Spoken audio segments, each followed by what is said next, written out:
That's right. Today, we're going to cover potentially the most rewarding credit card that American Express has to offer. A lot of people would say that this is the credit card to have, bar none, when it comes to American Express. Today, we're going to cover the... Hey, what are you doing?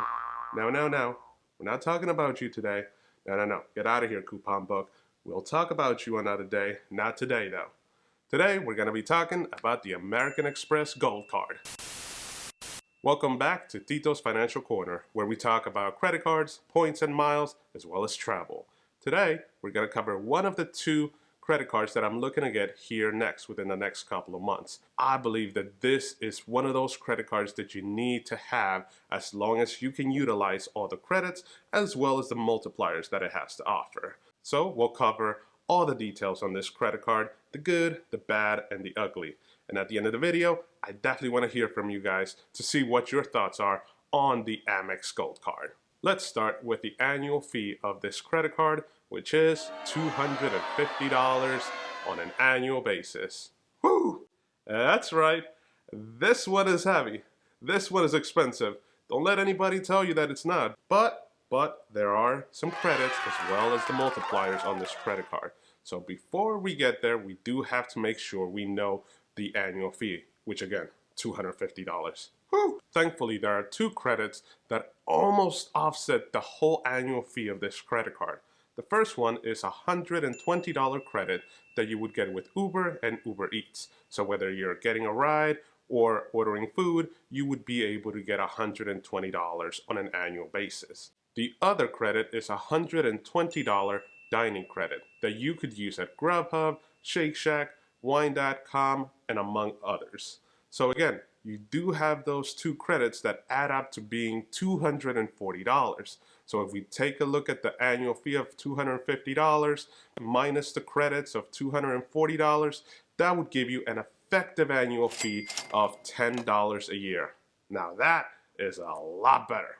But before we get too ahead of ourselves, there's a couple of rules that we should be aware of. On those two credits, they are broken down in $10 increments on a monthly basis. And you can also not add them on top of each other. Meaning, if you want to order some wine, you can't wait 3 months and then use $30 to buy an order from wine.com. They will not allow you to do that. Also, these credits are use it or lose it. Meaning, if you don't utilize your credit this month, you lose it forever. And you would just start anew at the beginning of next month. So again, if we want to make sure that we have an annual fee of $10, we have to make sure we utilize those credits every month, one way or the other. The current standard welcome offer is 60,000 membership reward points after $4,000 of spending within the first 6 months. Now I say standard offer because you could also potentially get a targeted offer that would offer you 75,000 points or up to 90,000 points for the same spending amount. However, it would take a little bit of work on your end to acquire this welcome bonus. Some people have been able to go to Amex's website and refresh the site until they see a different welcome bonus. Other individuals have gone incognito mode and again gone to Amex's website and refreshed the website until they saw a different welcome bonus. So again, there are potentially higher welcome bonuses available to you, but at the same time, the 60,000 welcome bonus is not bad at all. The multipliers on this credit card are 4% back at restaurants, 4% back at US supermarkets. That's right, this is a major foodie card. Whether you're going out to eat or going out to a restaurant or getting the groceries for next week, you would always get 4% back whenever you make a purchase. That is absolutely amazing and something that all of us should take advantage of, especially with inflation running wild. You also get 3% back on flights booked directly with the airline as well as with Amex's portal. And then you would get 1% back for all other transactions. This card also comes with some benefits as well. There is a no foreign transaction fee, meaning that you can utilize your credit card anywhere in the world as long as Amex is accepted. You would also get travel insurance, and this credit card would also open a door for you to transfer your points out to Amex's transfer partners, where you would be able to get a much higher cent per point valuation that you would get if you were to cash in your points or to use your points to travel using Amex's portal. And while we're in the topic of membership reward points, we also got to mention how valuable these points are. You would be able to transfer them to Anna Mileage Club, Avianca Life Miles, and Air France/KLM Flying Blue, which would give you the most well-known and excellent deals when it comes to redeeming for the highest cent per point valuation on your points. CNBC recently placed the Gold Card as the best travel credit card. And honestly, I can see why.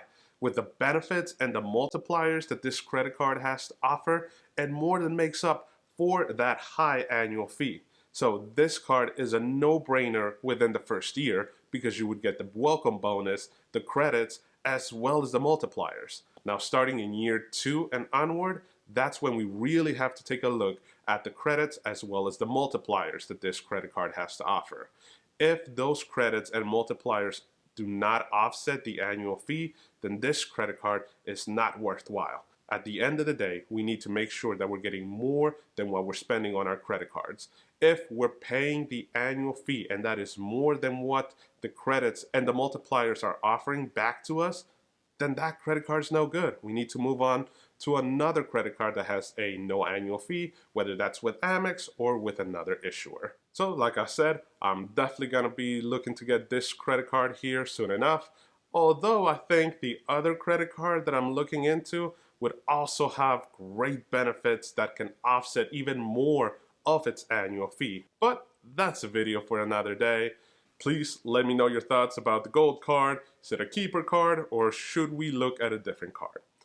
If you found any information useful in this video, please consider hitting that subscribe button as well as that like button. Thank you, and I hope to see you in the next one. Adios.